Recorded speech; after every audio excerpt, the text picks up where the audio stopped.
每日朝早，樓下公園都會上演一場及界早會，但今日有兩個臥底潛入咗現場。嗱，妹，你睇下我似唔似一隻白鴿啊？似一隻中咗毒嘅白鴿啊嘛！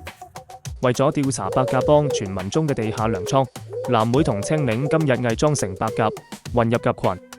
你話佢哋會唔會發現我係綠色啊嗱？你再講多句，我就幫你染白。鴿王出巡，鴿群列隊，藍妹成功潛入會議，青檸就走錯咗鴿市區。Oh no！ 我踩到啊！你踩到乜嘢咁驚啊？鴿王登場，全場靜咗。佢戴住金戒指，咬住爆谷，仲有紋身，鴿生鴿死。喂，嗰兩個新面孔，你哋企嚟前邊講個名嚟聽下。我係白領，佢叫藍鴿。我係你阿媽啊！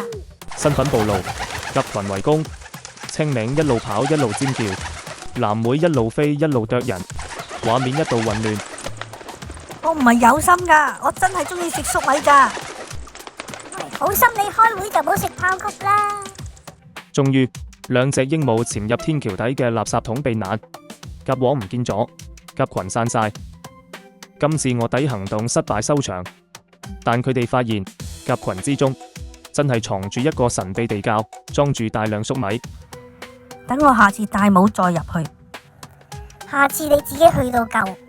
本故事純屬虛構，如有雷同，可能真係你樓下啲鴿。